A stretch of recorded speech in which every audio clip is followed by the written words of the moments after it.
That's right. That's the song of the day, Poker Face.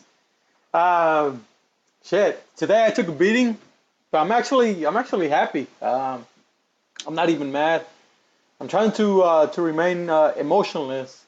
I watched a couple of videos that Ricky and Mrs. K recommended yesterday, and I can actually say they're good videos because anything that has to do with trading, poker, or anything that has to do with involving money and emotions, it's a whole different mindset, and you need to start implementing new rules into your mindset and ways to actually control yourself. Because there's a lot of times that you know that you're screwing up. Is how are you going to control yourself doing those things? So let's start. I'm gonna leave OCUL for the end because that's the one most of the most of the action happened. But let's talk about HK. HK, I was long bias actually right at the right before the open. And the only reason I was long biased is because it had a strong support around the 650 area, 636, 650 area. So I was like, okay, I'm gonna take a long if it gets there first. I had two action plans. If it gets to this line here to 670, 680, I'm gonna short it. If it gets to 650 area, I'm gonna go long. So right at the open, it just bounced down and I took my long position. So it's going long, long. And the thing about HK, this is an oil company. So anytime you're playing oil, I need to have either UWT open or CL open. And this is the actual ETFs for the for oil. So what happened is that I was long and I was being patient, patient, patient, patient. And then I was struggling against the 678 area.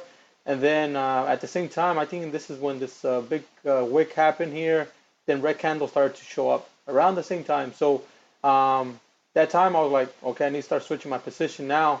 And I ended up closing. I think I took a loss there. Then I switched position and I went for a short. I took a short. I think I took a short here. I was looking for a bear flag now to come and retest the support, now resistance. I shorted and I got out. I think I got out a little bit too early, around 620. Um, because same reason. Although I was long bias, I just need you need to understand the market, what's going on. And here, it gave me an early signal. I think it gave me about 5-10 minutes before it actually happened. But it just tanked. Same thing over here, started dropping. So let's see, around showing weakness here around 9:30, 9:35. So same thing here, 9:30, 9:35. So it's giving me a heads up here that this thing's about to drop. So I actually lost money at first, then because switching to short position heavier, I ended up coming out green with that one. Kara was actually something that I missed at the open. I was looking to go at the open because of the dropping dimes here. It was giving us a signal to go short. I missed it. I didn't chase and ended up ramping back up, and I got it right at the double top. Couldn't get past this open.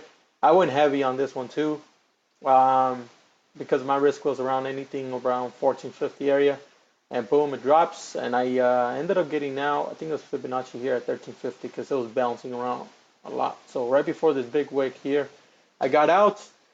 NRG, I went to NRG too. I screwed up this one. It was a fat finger mistake. Um, I went in short here, and then it started bouncing, bouncing, and started kind of making this wedge. So I switched my position to a long. At least that's what I thought. But I think I just covered some position. And when I look back to my trade net, I was still short. So my whole anticipation was for this to break the 1950 and come and retest the 20 area. It did break, but then it kind of gave you that wick down. So I was like, man, I'm already screwed up with this play. I ended up just covering for a loss down here. I think it was a scratch trade almost. So I just left that one alone.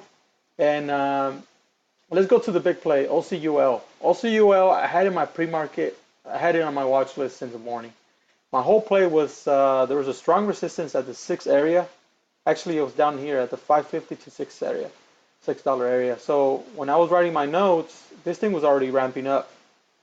I was like, oh, okay, it's already around 561. I was like, this thing's just gonna, it's gonna exhaust around the $6 area. And as you can see here, I have my lines and my resistance from years ago. That's actually from almost a year ago down here. So here. So since July 12th, 2016, I got that resistance. And obviously I went in here. It dropped. So I was like, okay, I'm in profit. Then boom, just continue just skyrocketing. And the problem was that I think my emotions got the best out of me because I had the Fibonacci's here. My 50% retracement was around 630, 626 area. And that's exactly where it came to. and my stop loss when I wrote it, my stop loss was around 650 something. So I think the problem was that I sized in too heavy, and I was sure this thing was gonna drop. So I was like, okay, this thing's just gonna retest $6 and then come in and hit the 528 area. Obviously, I was wrong. Came in VWAP, and I stopped out here around 610. Stopped me out, and then I came back and got him again. Um, but this one was for a smaller play. I went in here at 603, 604. It cracked, and I got out at 570. No, like around 580. I got some of the money back, but I just don't want to see it that way. I just, the second play was better than the first one overall. But here's the other lesson learned is that I need to understand what's going on with the market. So I just got so comfortable in the past week or so that all the plays were just working. I'm short bias, and they were working because even if you look at the S&P 500, it was on the downtrend. So it was on this big downtrend. So all these shorts were just working fine because the overall market is just dropping, dropping, dropping. And guess what happens this morning? It broke out of this bull flag now. So it broke out of this downtrend line.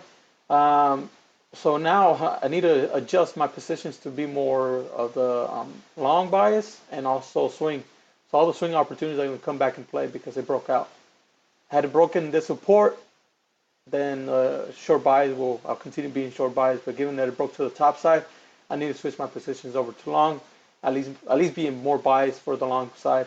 And let's see if all these swing plays come and play. ALDR, I actually played it with my Thinkorswim account. Actually, they had shares, so I ended up shorting for about 2 days. Shorted here. I had it here by accident, and then I held through all this pain here up to 1233, and then they had an offering right after hours and still dropping more.